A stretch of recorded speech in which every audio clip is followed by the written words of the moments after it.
નમસ્કાર,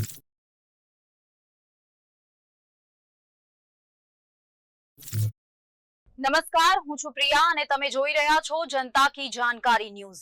નજર કરીએ આજના સમાચાર। મહુવાના લોંગડી ગામે તિથિ ભોજન બાદ ફૂડ પોઈઝનિંગ 150થી વધુ વિદ્યાર્થીઓની તબિયત લથડી।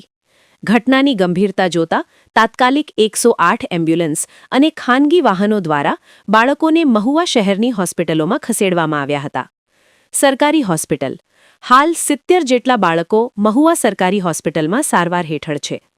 ખાનગી હોસ્પિટલ અન્ય બાળકોને નજીકના ખાનગી દવાખાનાઓમાં દાખલ કરવામાં આવ્યા છે। અંદાજે 150થી 200 બાળકોને અસર થઈ છે, જેમાંથી ગંભીર જણાતા બાળકોને સઘન સારવાર આપવામાં આવી રહી છે।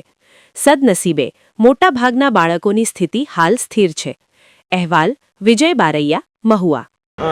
અમારા ગામનો આશ્રમ સમાજ છે, એના દ્વારા એક બાળકોનું બટુક ભોજન રાખવામાં આવેલું હતું, બરાબર। જેમાં છાશ, પાવભાજી અને પુલાવ 3 વસ્તુનું જમણવાર હતું। બાળકોને બપોરે 11:30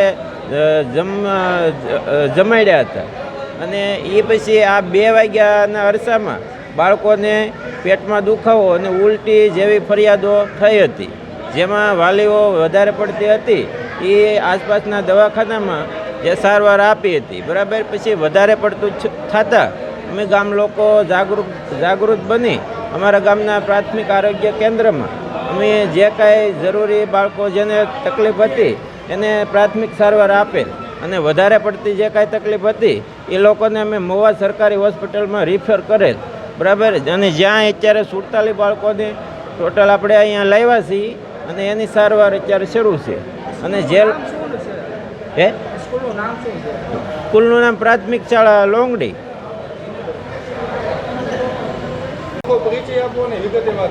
જી, મારું નામ ચૌહાણ માવજીભાઈ છે। હું શ્રી લોંગડી પ્રાથમિક શાળામાં આચાર્ય તરીકેની ફરજ નિભાવું છું। આજે લોંગડી પ્રાથમિક શાળાના બાળકો માટે મહાવીર સમાજ લોંગડી જે સ્કૂલની અડીને આવેલી છે એ આશ્રમ દ્વારા શાળાને અવારનવાર તિથિ ભોજન આપવામાં આવે છે।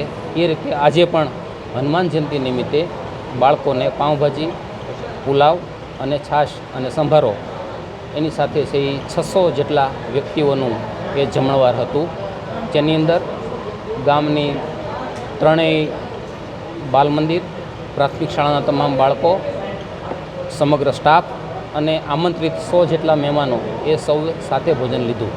ભોજન લીધા બાદ સવારની શાળા હોવાથી 12:30 વાગે શાળા એ પૂરી થઈ।